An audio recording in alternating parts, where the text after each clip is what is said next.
Hello guys and welcome to XCOM 2. Now, a couple of things I want to point out. This game has been out since February 2016, I think it is, if I remember off the top of my head.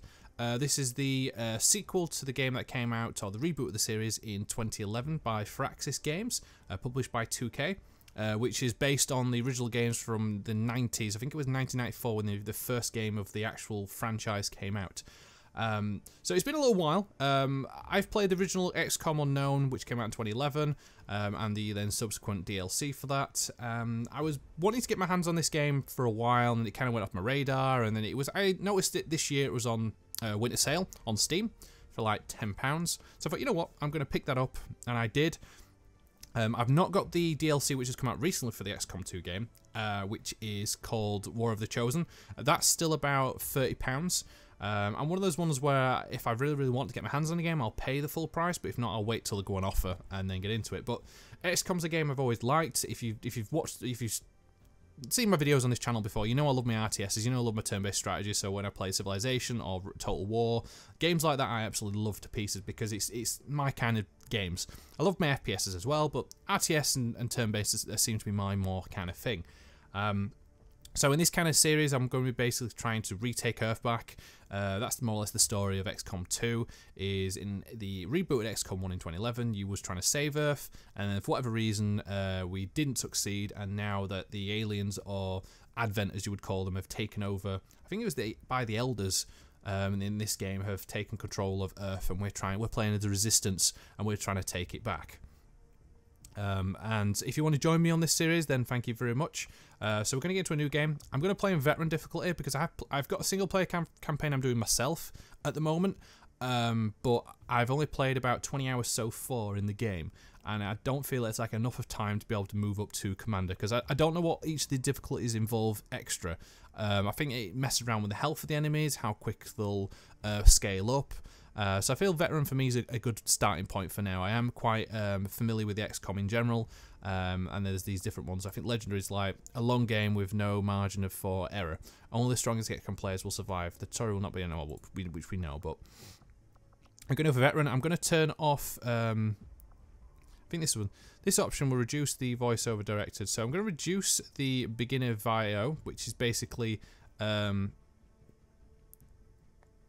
Yeah, we enable it if you don't want. I don't want warnings, so I'm going to click that on, which basically means that I shouldn't get any warnings of the characters telling me what to do. I'm not going to play the tutorial because I already done the tutorial, so I feel I'm quite okay on that one. Should I play with Ironman or not? Now, the thing which is difficult, when you play as Ironman, you can't resave, so anything that happens in the game, you lose. And I think I'm going to play with Ironman on because I feel that's the best way of doing it. So if I make a silly mistake and lose a character, I feel it's my own stupid fault. So we're going to hit enable. Now I'm going to skip past these bits just because I've seen them before already. But the first thing it does, it loads you straight into a game. Okay. So we're playing, like I said, as a resistant organisation. We're going in. I'm sorry I'm talking over the voiceover. And what we're going to be doing is trying to take back Earth. And you start quite bog standard with all the weapons and armor you have, and then eventually you research and develop more and more new stuff. It's a really good game. Menace 1-5. We have a fix on the target. Move to place the X4 charges at the designated position. Our position is masked. Okay, so this is like the first mission you always get into in the game, and it's similar to the way the rebooted XCOM worked as well. They threw you into a mission to begin with. In the 2011 version, it was basically you discovered aliens for the first time, and in this version, it's you're trying to destroy. In this case, it seems like a statue. It's like maybe a sign of, "Oi, we're here. We're not going to stand down anymore." And I love this kind of idea because it's based on. This is a turn-based bit, as you can see. So you flip around the camera. We have 4 soldiers to begin with. I think you get the maximum of 6.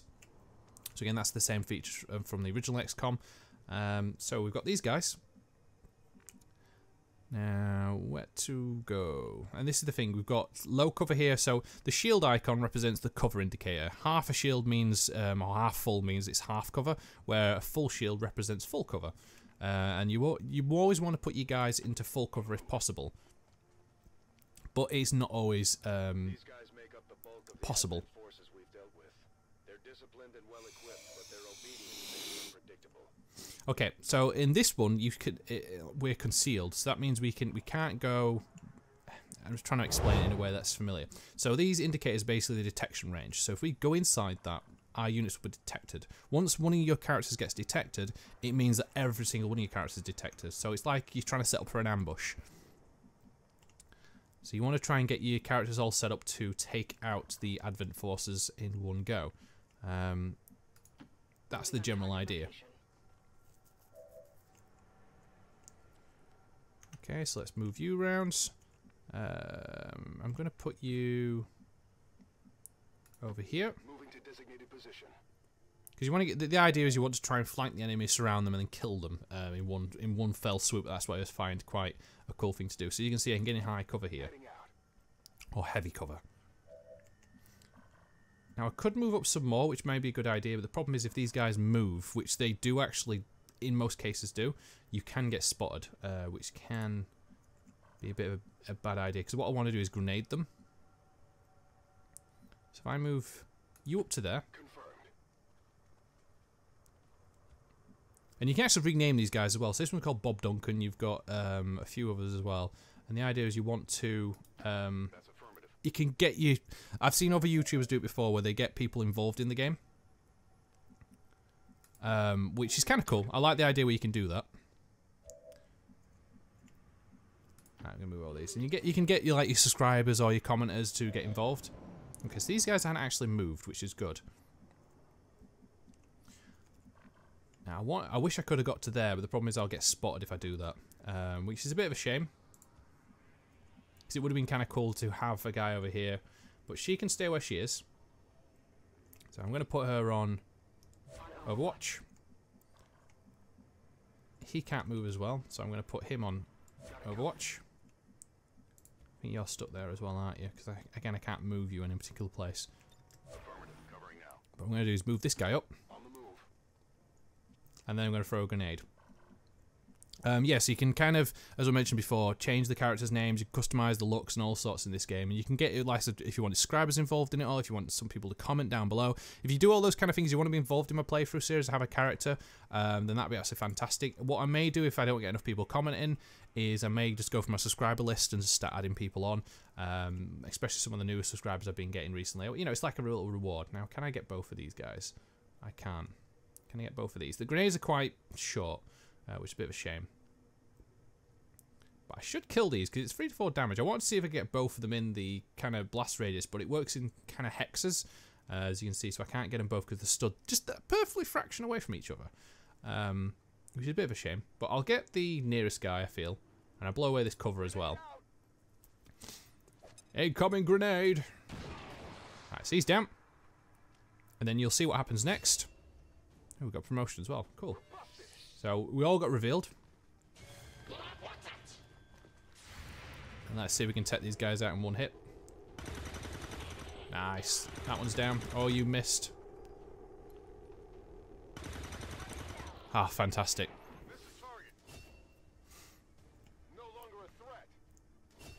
Now what I did there was Overwatch, and that basically means in the enemy's turn, if they move, I will take a reaction shot fire.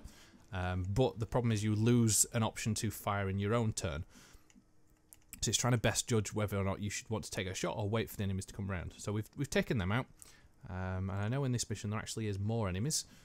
So we're just going to take my time and move up slowly.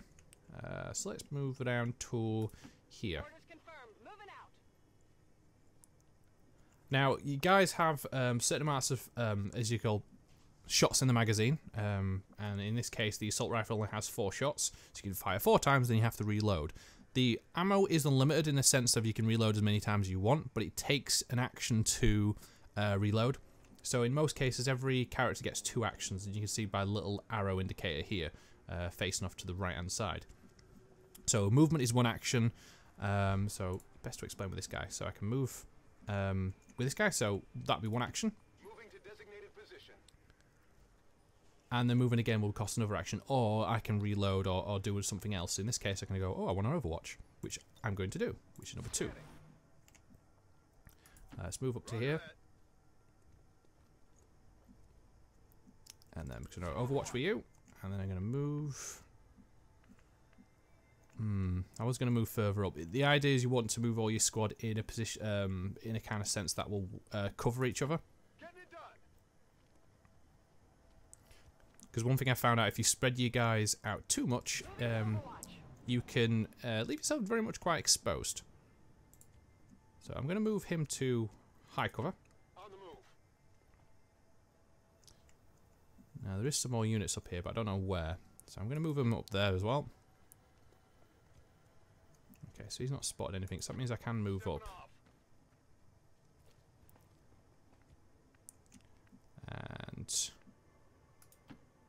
move you to there. Ah, shit. Okay, they're revealed. There we go. Crap. One tactic I've always wanted to do is if I want to get revealed, I want them to walk into me on their move. It's a bad idea to have them... You set them off in the middle of your turn because you lose actions by this point. So these guys, I can't use them. So they're going to get all the shots off before I can get to them. I'm going to have to go down to Overwatch. It's only 25% action. There's the Overwatch shot. And I hit for 5 damage. Wow. Oh, she's got 6 armor. God damn it. Okay, so she's marked me. I think that's... I think that ability means that the next person who shoots me gets a better accuracy bonus. But I'm in high cover, so it kind of helps. Plus, these guys are trash to begin with.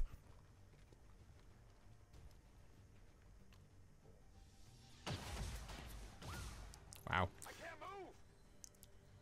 That's a grenade target if I haven't seen one before.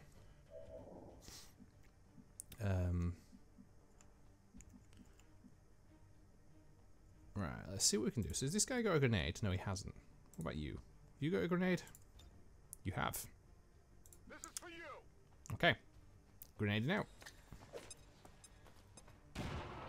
And they're both dead. Sweet.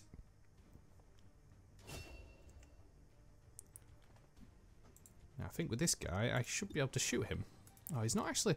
Even though I've got direct line of sight, he's not in not cover. Not in not cover, that's the best word ever. Can I move around this way? I can. Nice. So the idea you want to do is flank enemies. So when you do that, I'll wait till you finish this central.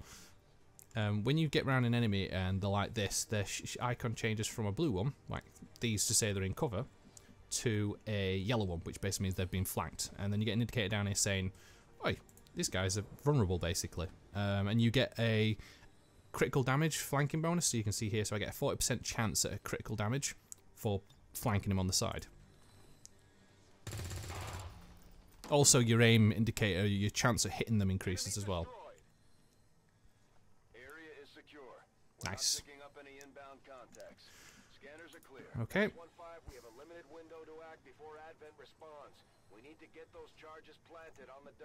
Alright, calm down, keep your knickers on. Jeez. God, Central's so impatient. Let's move up. Alright, plant C4. There we go. Or X4 as they call it, which is hilarious.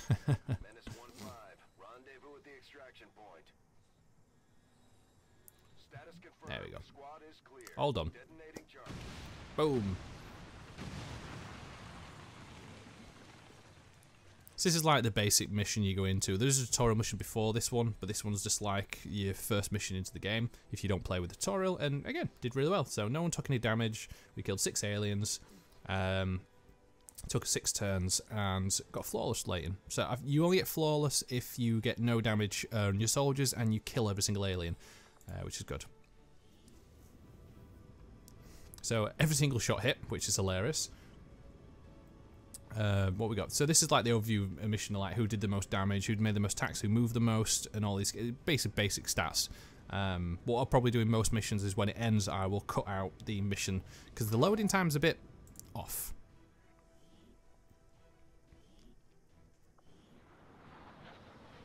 It's nice to see a few times, but after a while, you just want to skip stuff like this, like this cutscene here.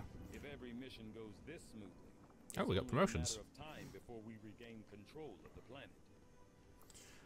So these guys will level up as you go on. as you can see. So all these guys have got promotion, which is good.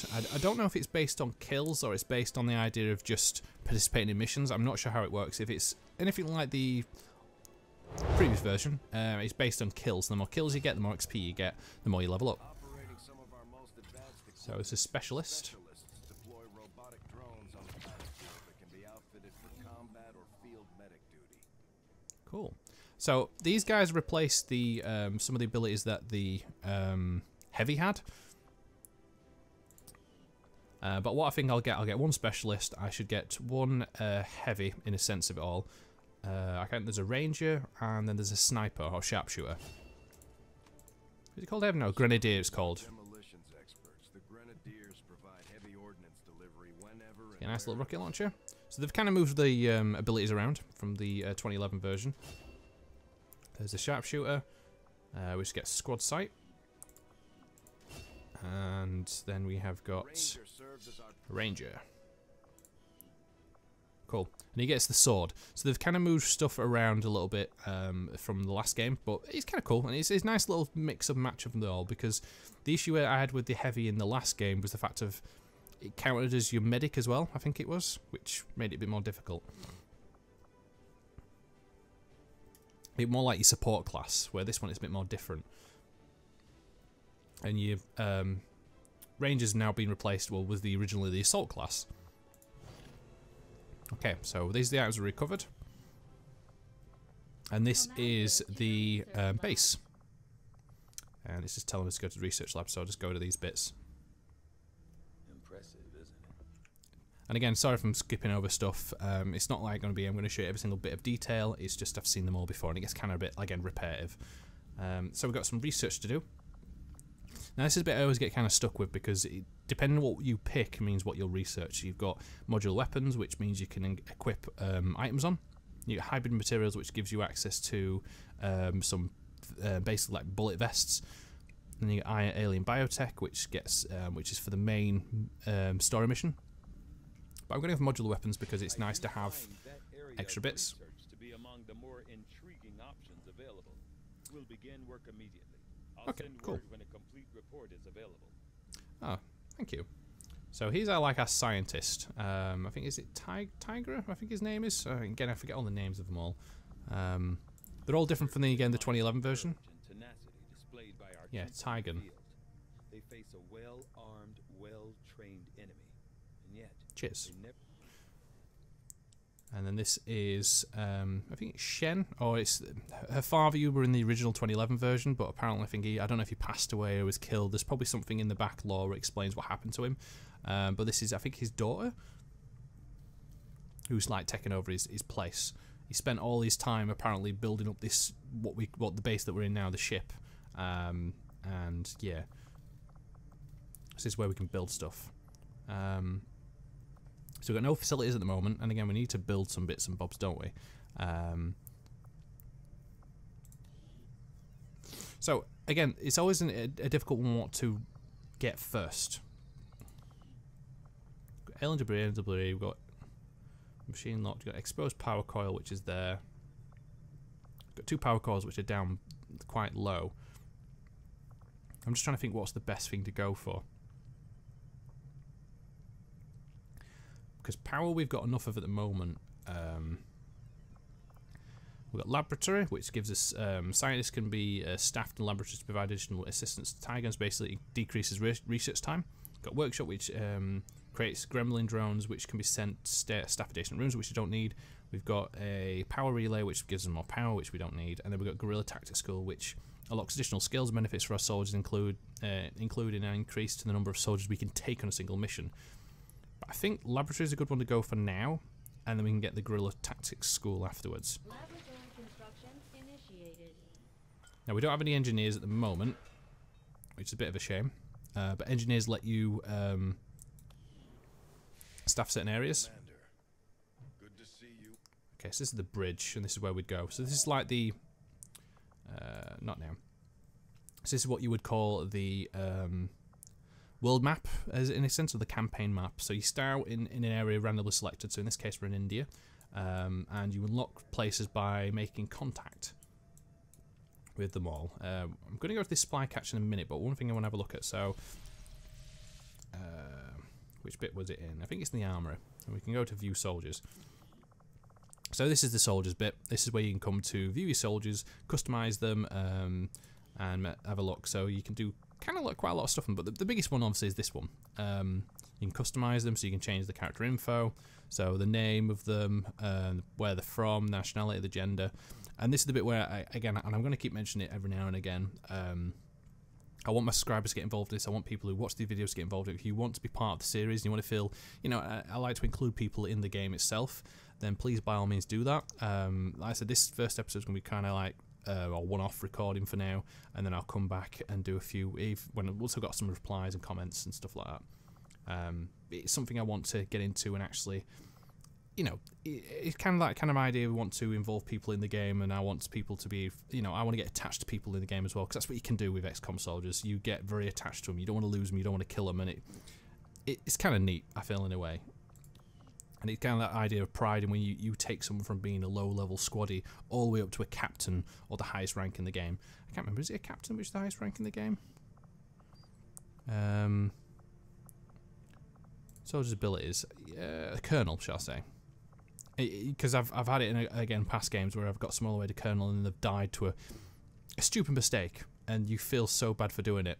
And again, I think that's what the idea of why I want to play Ironman as well, is the fact of I can't go back and be what do they call it, like a save junkie or something, where you basically lose someone and go, you know what, I'm going to just go back and re-roll a save so I don't lose them and make another decision. Where in an Ironman mode you don't get that option. Every decision you make, that's it. And so if you make a mistake, you make a stupid click, or you do a stupid, you have a bad roll or bad RNG, tough luck. But yeah, so I think I'm going to call that there for this series so far. Again, I don't want this series to be so long. Like I said, the first episode of this new series is always going to be quite a one-off, a bit slow, get into the game itself. And I remember, like I said, I'm going to say thank you very much for watching. And remember, if you enjoy what I'm doing, then please, by all means, leave a like. Comment down below, share this video, and even subscribe to the channel. If you want to be included on the series itself, again, leave them in the comments. Subscribe to the channel itself. It does help me want to make more videos, and it helps me be able to give the incentive really to get more and more videos out on a regular basis, because it's one of those ones when you're a small channel, you don't get that option to be able to sometimes do videos as much as I would love to be able to. But I'm going to say stay tuned for my next one, but until then, I'll see you later.